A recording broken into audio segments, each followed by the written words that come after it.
And for the third time, I'm going to be doing yet another phasmophobia tier list.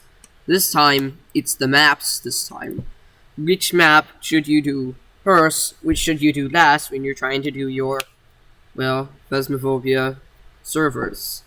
So we'll go through each of the things one by one and determine which is the best, which one you want to start first, which one you want to start last, and the ones you want to start in the exact order. So let's do this. So first map is the Tanglewood. I need to be able to see this. But yeah, this is Tanglewood's treehouse, which is from the looks of it. So we'll go to Tanglewood's treehouse right here. So Tanglewood's treehouse is overall a pretty small map. It only involves 2 floors. It does have several different rooms in the first floor, practically a basement, and only 2 areas where you can find the breaker. And this overall is a pretty handy map for a lot of new players. So, of course, you're not going to be able to see very much of the cameras, since there's only one camera right here, but of course, you can easily find the room easily, like, you can find it in the boys' bedroom, the nursery, basement, garage, everywhere else. And there's 5 areas where you can find Ouija board. You can also find keys, like basement key to go to the basement, or the car key to, you know, figure out, in case the car goes crazy, should the room be the garage. So, this overall is pretty good, so we're gonna put it in the chill/boring area. Or however this is said. Now, we're gonna step up this a bit. The Brownstone High School. So, Brownstone High School is a medium-sized map, so it's typically for 3 players.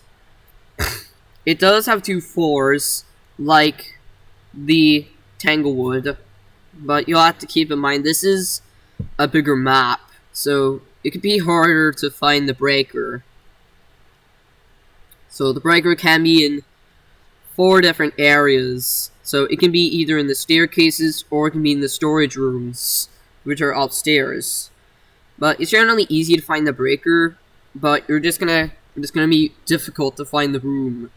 So be careful if you play professional and you like using the thermometer. Just use an item like the paramic, since it does have major advantages now.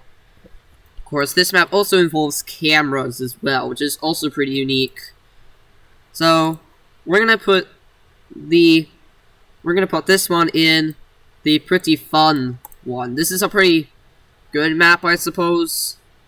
It's not the best, so it'll be fine. Now we have what looks like to be the, if I can see correctly, this kind of looks like it's the Bleesdale Farmhouse. I'm not sure. I can't be able to see. Let's see. Is it the Bleesdale? Let me, get a better look at it. So we have Bleesdale. Okay, so this is the Bleesdale. So, yeah. We'll go over that one.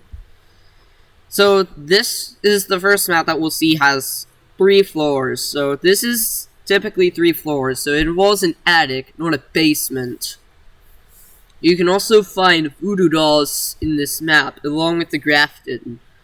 And, of course, the green spots tell you where they are.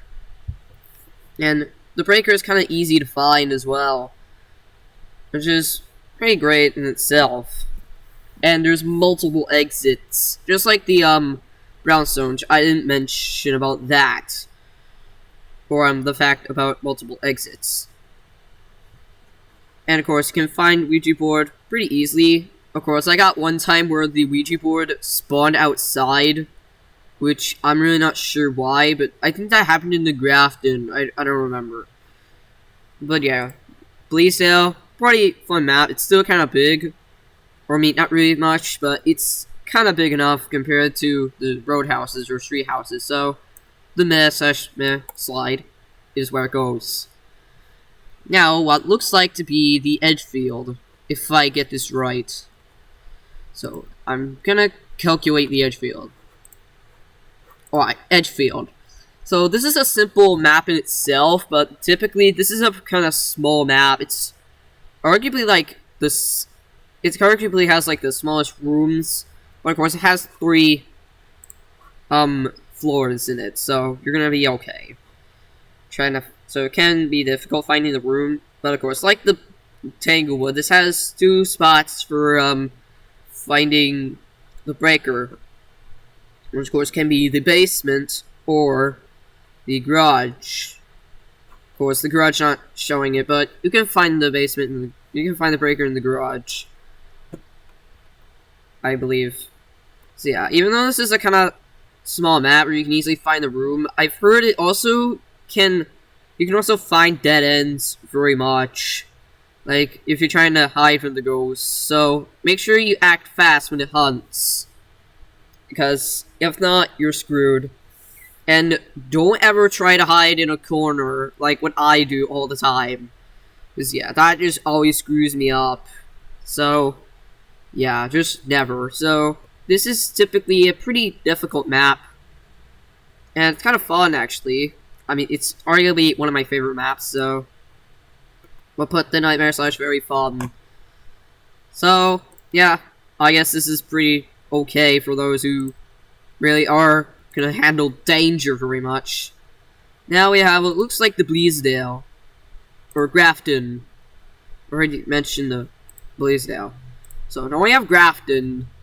So this one is this is a bit of a smaller version of the Bleesdale. So in case you think the Bleesdale is too large for your taste for small maps.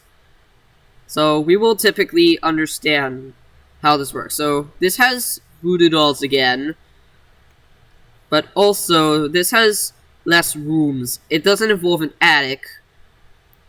And there's also I've gotten one time where, of course, I'm gonna mention this. There was the time where the Ouija board spawned right at the front door, or near the front door or something.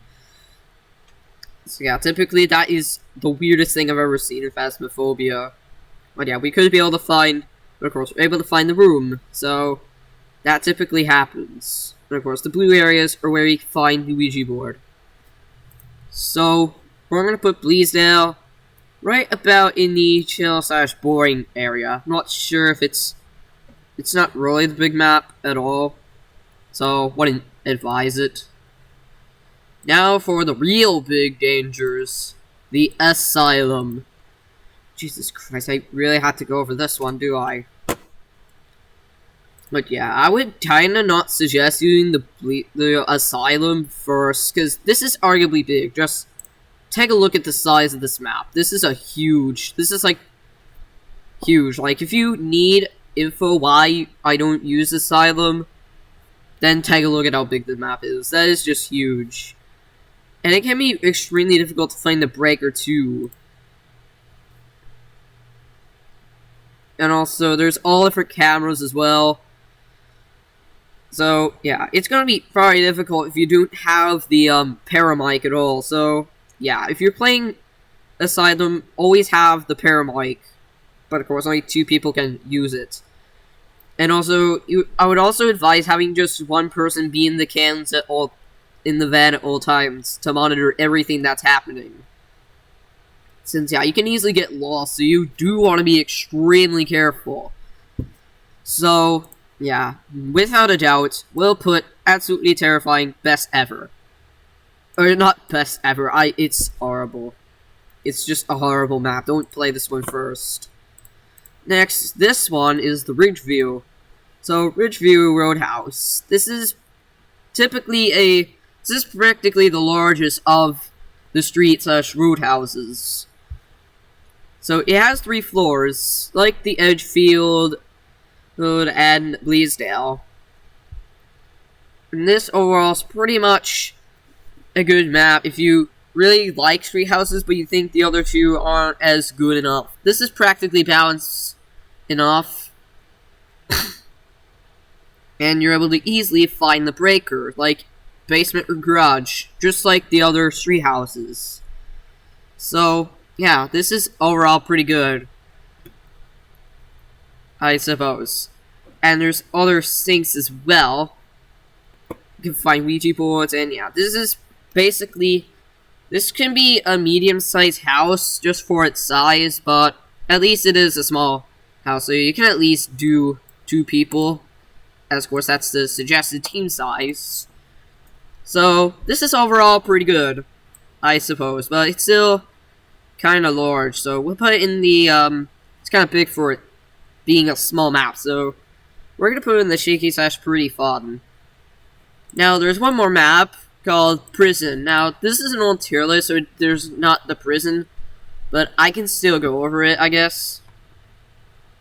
So, this is basically the newest map that was added, where, kind of like, I don't know when, but it was kind of cool, or so it seems. Basically, this map is just like a hell right here. You would kind of trust me for this. So basically, this has different cell blocks. This has different rooms. Of course, the biggest ones being the blocks, of course. And also the cafeteria. And basically, this map is just huge in every way. It's just strange. And also, I've heard this... Also, this once was always going to be in the map selection all the time before, the update that happened. Like, I can show you. So, here's info about... If I can find it, where is it? There it is. So, we'll go to the prison fixes that were, added. So yeah, it will no longer always be added in the map selection. But overall, this is a very weird map. You can easily die to the ghosts if you don't know where to go. I mean, there's a long hallway right here, I get it. But if the ghost was a revenant, you just aren't going to run. So you just have to be extreme, and just make sure you use the smudge sticks. I would really advise it. So yeah, this overall, we're going to just put it in with the asylum, the absolutely horrifying best ever, but just pretend it's there. So, but yeah, prison, it's just arguably a pretty tricky map. But of course, this is not as bad as asylum. That one is just horrible in every way. So yeah, we'll go over the order in which I think you guys should be playing these maps. First, Tanglewood, the Grafton. Yeah, we'll swap these over, I guess. That might be okay. Oh, wait, no, they were already there. So, yeah. Maps this... Yeah, maps I would advise. In this order. Tanglewood, Grafton, Bleesdale. Now, Ridgeview, High School. Oh, Edgefield, Asylum, and Prison. Or, I mean, Prison and Asylum are the last two. The Asylum, you should always do that one last. That one's just, like, brutal.